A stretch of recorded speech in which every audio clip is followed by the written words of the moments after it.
नगरी है और भगवान श्री कृष्ण की क्रीड़ा स्थली है, जहां कामा कस्बा में तीर्थराज विमल कुंड स्थित स्वामी हरि चैतन्यपुरी महाराज का आश्रम है। और उस आश्रम के अंदर आज हम जहां खड़े हैं वह एक वाटिका है, एक शिव मंदिर भी स्थापित है। और उस शिव मंदिर के इतिहास के बारे में अगर बात की जाए तो उस शिव मंदिर का इतिहास भी एक अलग ही है। इतिहास के बारे में हम स्वामी हरि चैतन्यपुरी महाराज से जानेंगे कि इस शिव मंदिर का क्या इतिहास है। और ये वाटिका जो यहाँ आप देख रहे हो, ये वाटिका में किस किस तरह के वृक्ष लगे हुए हैं, औषधीय वृक्ष भी हैं।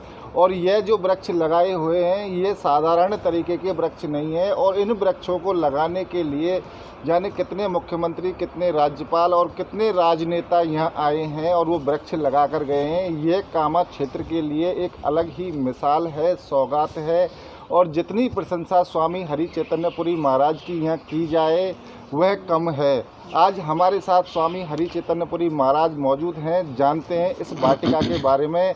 स्वामी हरि चैतन्यपुरी महाराज के 12 वन हैं ब्रज के, और उन ब्रज के 12 वनों में पंचम प्रमुख वन है आदि वृंदावन धाम, काम्यक वन, काम्य वन, कामा। लेकिन बड़ा अफसोस होता था, एक पीड़ा होती थी, दिल में कसक थी कि वन कहीं नजर नहीं आ रहे थे।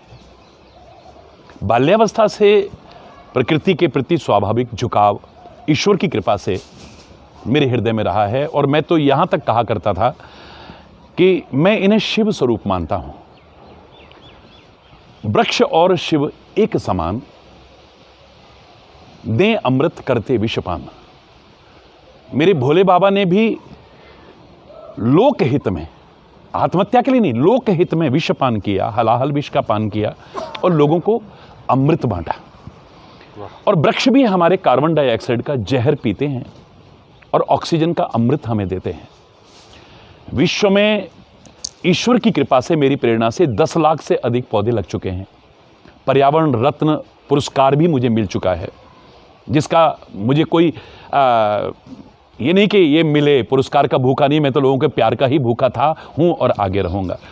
मैं जहाँ तक वन की बात कर रहा हूँ तो 12 वनों में से पंचम प्रमुख वन हमारा ये आदि वृंदावन धाम, काम्यक वन, काम्य वन, काम वन, जिसके लिए कहते थे काम वन आए थे काम बन जात हैं।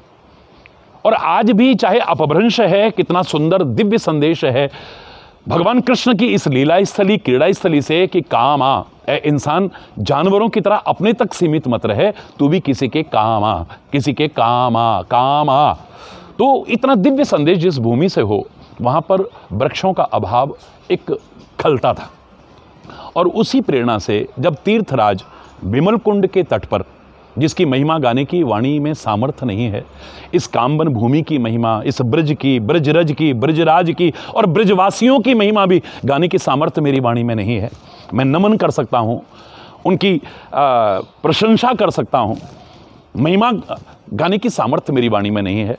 तो उस भाव को लेकर के श्री हरि कृपा आश्रम की ये जो नींव रखी गई 1986 में, और जब यहाँ खुदाई हुई तो स्वयंभू शिवलिंग, जिनका नामकरण चैतन्येश्वर महादेव रखा गया, जो पता नहीं कब के हैं, अनादिकाल से यहाँ विराजमान रहे होंगे, इस दिव्य भूमि पर विराजमान रहे होंगे, जो साक्षात स्वरूप नजर आता है, जहाँ लोग श्रद्धापूर्वक आके भावना से अभिषेक करते हैं और मनवांछित प्राप्त करते हैं, मनोकामना अपनी पूर्ण करते हैं। उन चैतन्येश्वर महादेव की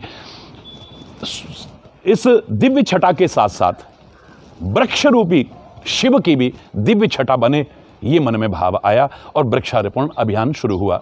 सबसे पहले राजस्थान के मुख्यमंत्री ने यहाँ पर वृक्षारोपण किया और बाद में सभी लोग आते रहे। ये कोई प्रशंसा की चीज़ नहीं है, एक प्रेरणा की चीज़ है कि यहाँ जो भी आया है उनसे पहले यही कहा जाता है कि आप वृक्षारोपण कीजिए और संकल्प लीजिए कि हम वृक्षारोपण करेंगे, यदि न कर सकें तो इन वृक्षों के रक्षण का संकल्प लेंगे, हम इनकी रक्षा करेंगे, इन्हें काटेंगे नहीं और कटने नहीं देंगे हम।